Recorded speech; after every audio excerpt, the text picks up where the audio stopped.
学会啊，才放完4天中秋连假，就给台北股市的股民震撼教育。这个凶手是中国大陆的恒大地产公司。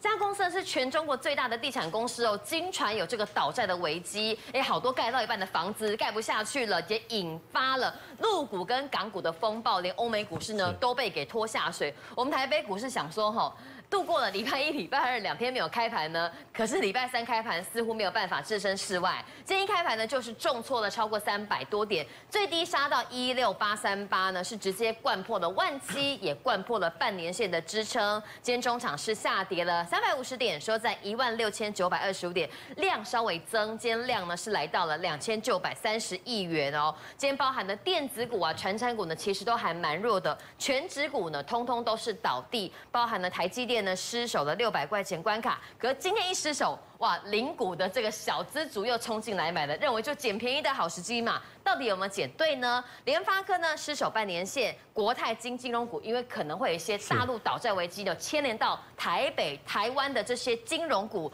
所以包含的国泰金呢今天呢也是下跌的。传产股方面呢，中钢的影响就比较大咯，因为呢这个房地产跟钢铁或水泥营建是有相关的嘛，中钢今天也是失守了半年线的位置。倒是今天呢最强悍的是富邦美，还有一些网购概念股，因为5倍券啊，早上大家应该都是9点钟准时在那边登录啦，要来看哪一个方案比较优惠。那萧老师，我们先来看一下，我们这边小编不小心写错，是失守半年线的支撑，看到日 K 已经连6黑喽，在中秋节之后期待的节后变盘呐。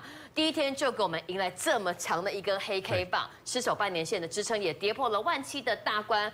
萧老师，我想问2个情境，一个是说，如果说这风暴止不下来的话，台北股市有没有可能会回测8月份的低点16248，或者是说大家只是反应过度，台北股市反应1天就好？因为下午盘开盘的陆股其实已经反应没有这么剧烈了。那如果我们单纯只谈形态的部分我们看从16248往上涨，那这一次涨到17633，然后从17633，关键在上个礼拜跟今天之间，这里留下一个由上往下的跳空缺口，所以你单纯看这是个 M 头，是标准 M 头。那这个 M 头一旦成型，这个248会挡不住，往下肯定会破248。你说这么糟糕？对啊。所以它的关键在于这里要画一条线，这一条线叫做16740。也就是说，不管是今天收在16940，好，老萧老师，今天收在图，对，今天收在16925，也就是说，不管是明天周四或礼拜5，台股只要能够守住回防16940，它只要在这个点之上，那代表台北股市肯定会往上过17633，但是这个940守不住，下一阶段就是要测596，测596理论上它已经转弱了，那紧接而来就要破248了，所以整体上最主要的就是明后2天，台北股市肯定要重返16940点。所以萧老师，我们从这个形状来看，似乎台北股市有一点点小 M 头成型的危机。这里是个 M 头，对。但后续的那个观察指标就是要看有没有办法守住16940。对。第一关守不了的话，再看下一关有没有办法守住16596。如果都不行的话，哇，可能回测前低16248的几率就蛮高的喽。但是我想问老师，我们刚才讲喽，其实今天港股是没有开盘的，可是礼拜一港股因为恒大事情大跌，礼拜二它就已经止稳，没有跌，已经上涨是小涨。今天的陆股大家都在关注啦。对。下午盘的部分呢，其实好几度的翻红，也没有再跌得那么重了吼。既然说陆港股都已经稍微的止稳了，那今天晚上的美国股市我们怎么观察？那台北股市守稳16940的底气到底在哪边？首先呢，我们很快速，我们的讲法就在于，当我们看任何一个商品，我们用眼睛简单看，你就可以做出多空的一个判断，不用很复杂。你乍看之下，这里叫15159，对，最高叫18034，所以这一整段市场的平均价格肯定在16596。所以我们看到台股从18034往下跌，最低跌到16248，可是它是不是硬是在这个礼拜之内它硬是来回防16596，对，代表就是说我没有低点了，我还要涨。好，关键在于这一次来到17633。短线来看，这里是形成一个 M 头，对，它往下跌，好，所以怎么看呢？16248到17633，所以一定是940。所以我们回过头来看左侧。好，首先呢，我们看今天晚上，跟明天一直到礼拜五，你该怎么去看国际股市，包括台股？首先呢，画面上你所看到的这个叫波动率指数，哈，这个是从9月2号以来一直到现在。那目前报价我刚刚看了一下，在23.4，好，也就是说，它最大交易量发生在台湾时间的9月20号，它是爆出最大交易量。好，单纯做量价判断，是不是高档放量？对，它是高档放量，那就简单啦。这里是高点，这里是最大交易量，这边叫低点。好，低点的交易量长这个样子。在最高点一度攻到26.7.8，爆出最大量。这个交易量主要落在24.8到26.8之间。好，我们在下缘画一条线，所以它爆出的交易量是不是都是集中交易在这个点？对。好，那请问你，高档爆巨量，所以应该是看涨看跌。高档爆量当然是看跌啊，那看跌它是 VIX 恐慌指数，对，所以它在告诉你，如果它跌落，这里叫23.3，刚刚报价已经跌到23.4，它只要破23.4，代表国际股市今晚就大涨，绝对大涨。它破23.3以下，它只要来到这个点，那是极度乐观，除非它重返24.8，那代表说金融市场还要补跌。还没跌完，问题是现在跌到23.4，那再往下再跌超过0.1，那你可以笃定国际股市就，晚上应该非常的一个正面。那回过头来我们看今天的台股蛮有意思的。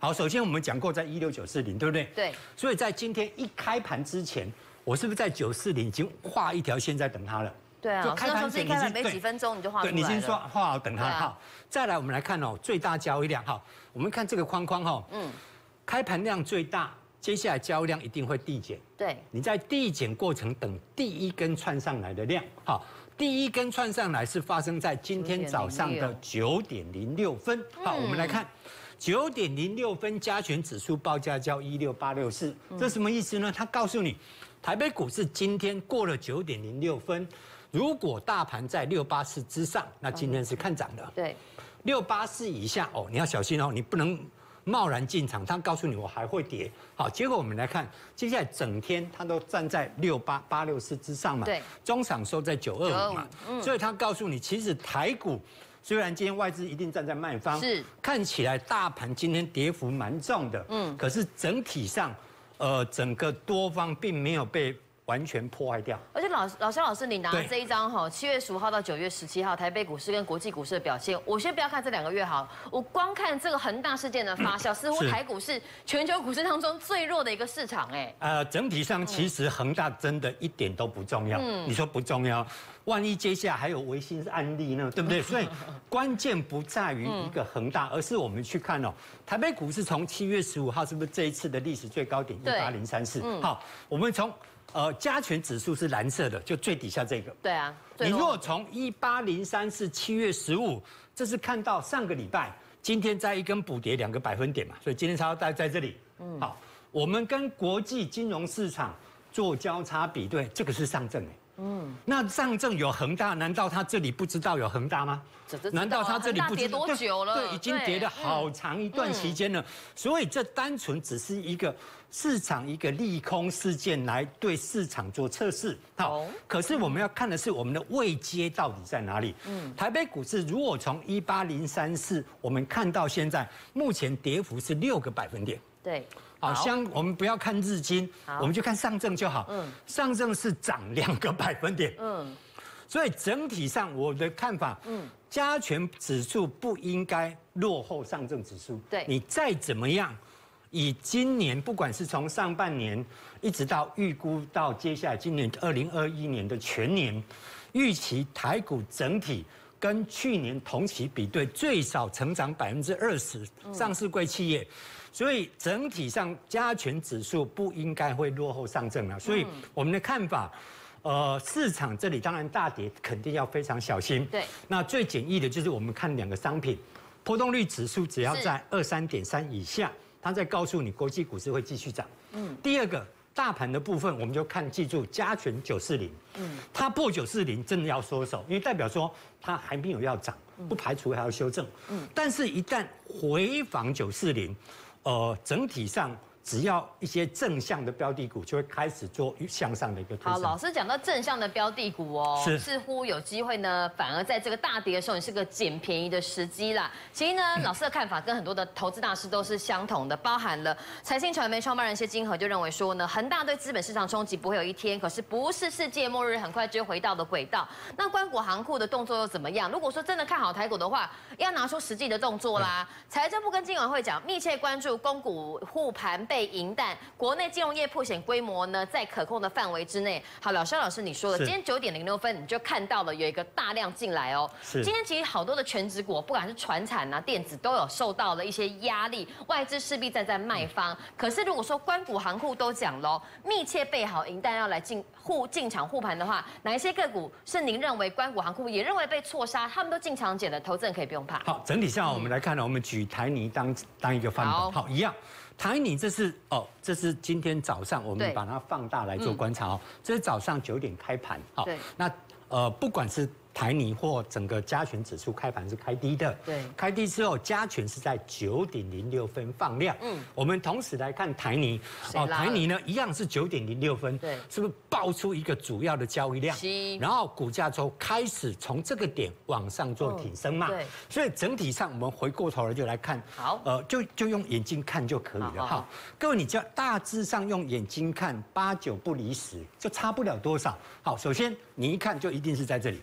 你为什么一定在这里？画一下就知道。你就大致上眼睛分辨，这里是最高嘛？对对对。这里是最低嘛？对。啊，就最高最低，你大约在中间给它切一条线。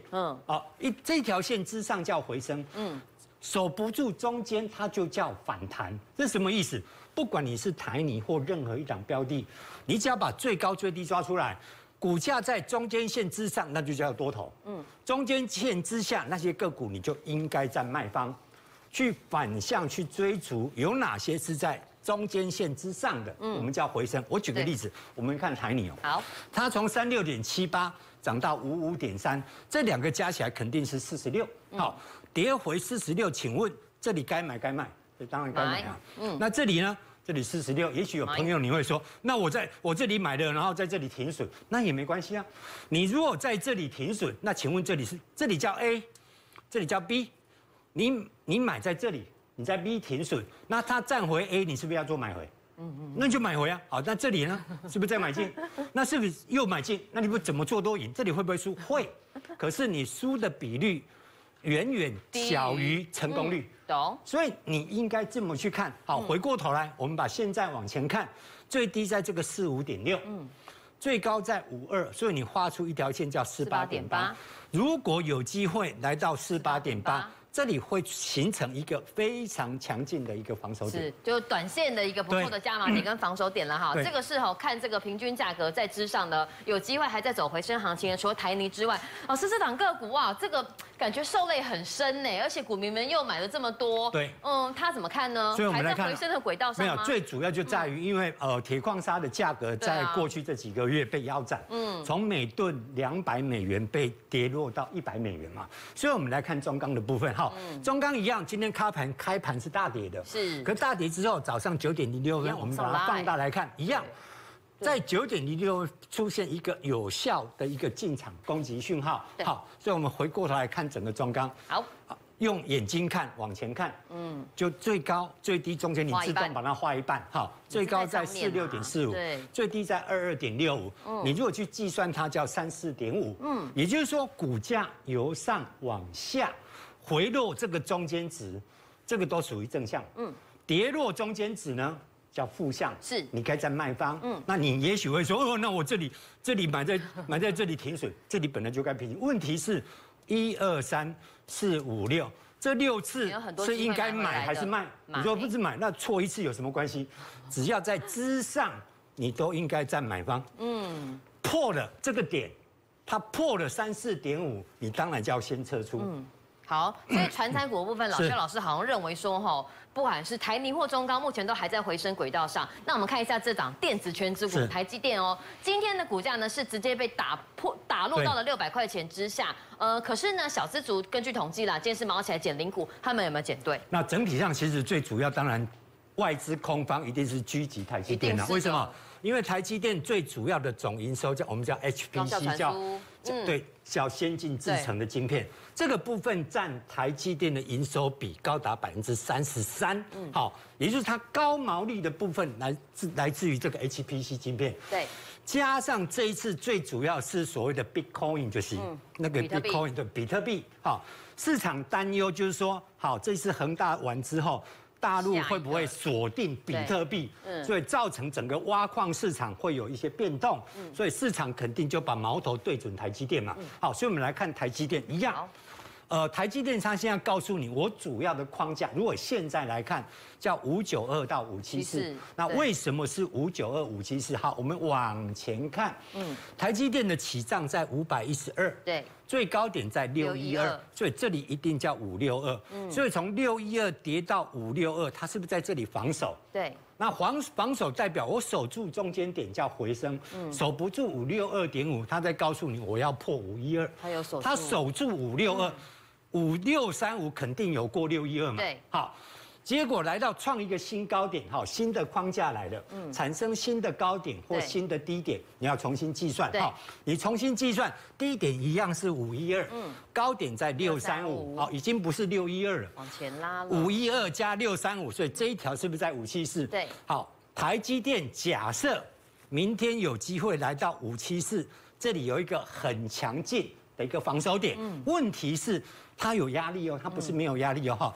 首先这里有没有一个由上往下的跳空缺口？有，这是往下的缺口，这个压力很大。好，我们来看，往前看，最低点叫635.25，往前看你所碰到的低点叫548，你所碰到的波段低点是548，对，连接548到635，这里已经产生一道压力，是叫592，也就是说明后2天。